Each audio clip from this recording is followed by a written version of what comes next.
एक breaking news आपल्या समोर येते। स्वतःच्या घरातच मित्राच्या मदतीनं घरफोडी, एलसीबीने 2 आरोपींना जेरबंद केले। सांगली जिल्ह्यातील बिसुर येथे घडलेल्या धक्कादायक घरफोडी प्रकरणाचा स्थानिक गुन्हे अन्वेषण शाखेने अवघ्या काही दिवसात छडा लावत स्वतःच्या घरातच मित्राच्या मदतीनं चोरी करणाऱ्या 2 आरोपींना अटक केली आहे। या कारवाईत 39 ग्रॅम सोन्याचे दागिने, आयफोन 17 प्रो, सॅमसंग मोबाईल, एकूण 7,39,000 रुपयांचा मुद्देमाल जप्त करण्यात आला आहे। पोलिसांनी दिलेल्या माहितीनुसार 11 जुलै 2026 रोजी बिसुर येथील फिर्यादी दुपारी कामानिमित्त बाहेर गेले असता अज्ञात चोरट्याने घराचा दरवाजा उघडून बेडमध्ये ठेवलेले सोन्याचे दागिने चोरून नेले।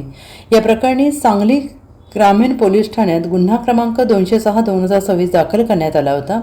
पोलीस अधीक्षक तुषार दोशी यांच्या आदेशानुसार स्थानिक गुन्हे अन्वेषण शाखेचे पोलीस निरीक्षक संजीव झाडे यांनी विशेष पथक तयार करून तपास सुरू केला। दरम्यान गुप्त बातमीदाराकडून मिळालेल्या माहितीनुसार दीपेश पाटील आणि महेश कुमार पाटील हे चोरीचे दागिने विकण्यासाठी सांगलीतील अक्षरम हॉटेल परिसरात येणार असल्याची माहिती मिळाली।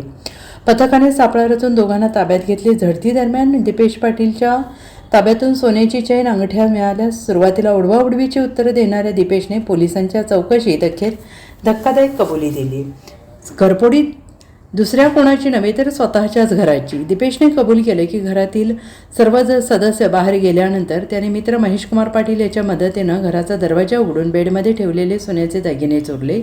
या कारवाईत पोलिसांनी 5,85,000 रुपयांचे 34 ग्रॅम सोन्याचे दागिने, 1,34,000 रुपयांचा आयफोन 17 प्रो आणि 20,000 रुपयांचा सॅमसंग मोबाईल असा एकूण 7,39,000 रुपयांचा मुद्देमाल जप्त केला आहे। पोलिसांच्या माहितीनुसार दीपेश पाटील, महेश कुमार पाटील हे दोघेही रेकॉर्डवरील गुन्हेगार असून त्यांच्यावर यापूर्वी शरीराविरुद्धचे गुन्हे दाखल करण्यात आले आहे। सदर आरोपी आणि जप्त मुद्देमाल पुढील तपासासाठी सांगली ग्रामीण पोलीस ठाण्याकडे वर्ग करण्यात आलेला असून पुढील तपास सुरू आहे।